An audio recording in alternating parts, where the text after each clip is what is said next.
Mu mwaka w'ibihumbi 2011 ubwo ingabo z'ubufatanye mu bya gisirikare OTAN zahigaga Colonel Muammar Gaddafi wa Libya, zatangiye gusahura intwaro za kirimbuzi zari zifitwe na Libya.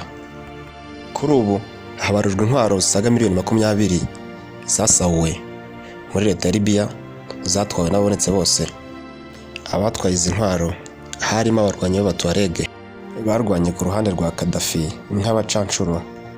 Abatuareg ni abaturage bo mu butayu bwa Sahara no mu nkengero zabwo, mu bihugu nka Algeria, Libya, Niger, Mali ndetse na Burkina Faso. Abanyuma y'uko Gaddafi apfuye bagiye mu bubiko bwa Gaddafi bafata intwaro baratwara. Abatuareg bo ku ruhande rwa Mali bari bamaze imyaka barota kwitandukanya na Mali, bagakora igihugu cyabo mu majyaruguru ya Mali. Nyuma y'urupfu rwa Gaddafi bari babonye intwaro zo gutangiza urugamba kuri Mali. 2012 bahise batangaza ubwigenge bw'amajyaruguru ya Mali, leta yabo bayita Azawadi. Ntago byarangiriye aho, kubera ko kwica Gaddafi no gusenyuka kwa Libya byatumye imitwe y'iterabwoba myinshi yinjira muri Mali. Bishyira hamwe n'abo Batuareg batangiza kugendera ku mahame ya Kisilamu ku ngufu hafi 1/2 cya Mali. Kuva icyo gihe amajyaruguru ya Mali yatangiye kwibasirwaho n'imitwe y'iterabwoba, byaje no kugera mu bindi bihugu by'ibituranyi. Tugiye kuvuga ukuntu ibihugu by'ibihangange ku isi ibyagize uruhare mu ivuka ry'imitwe y'iterabwoba ndetse n'umutekano muke urangwa mu burengerazuba bwa Afurika. Ikiganiro cyitwa Inkingi y'Ubuzima, ngewe kibategura nkanagezaho nitwa Richard Ruganintwari, mu gikurikirana kuri YouTube channel yitwa Eyes on Me, EOM. Tubahe ikaze mu kiganiro. Mu 2005 nibwo ku nshuro ya mbere wahoze ari perezida w'Ubufaransa Nicolas Sarkozy yahuye na Colonel Muammar Gaddafi wari perezida wa Libya muri icyo gihe.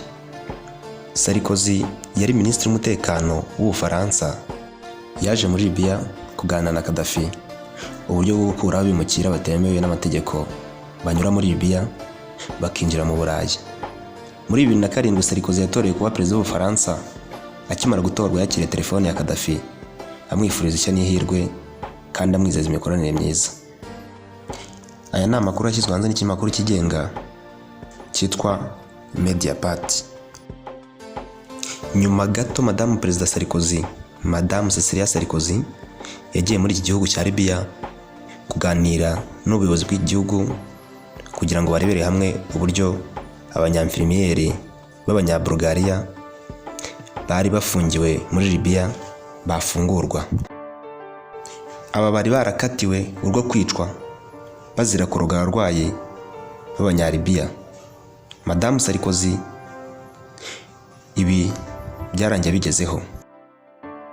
Nyuma y'amezi 6 gusa Sarkozy atowe, yarambuye tapi itukura yakira Colonel Muammar Gaddafi i Paris.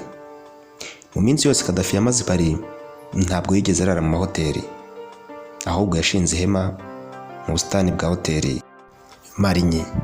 Ni hoteli ikomeye cyane i Paris. Ibi byari mu rwego rwo kubaha imico n'imigenzo yo mu butayu.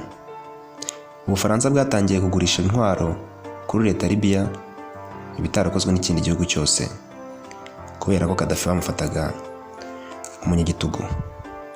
Gusa uyu mubano hagati ya Gaddafi na Sarkozy ntabwo watinze. Muri 2007 ubwo Sarkozy yatorwaga, Leta Zunze Ubumwe za Amerika zarimo zishyiraho umuryango witwa AFRICOM. Iri ni ishami rya gisirikare ryo ku mugabane wa Afurika rishinzwe guhuza ibikorwa byose bya gisirikare kuri uwo mugabane.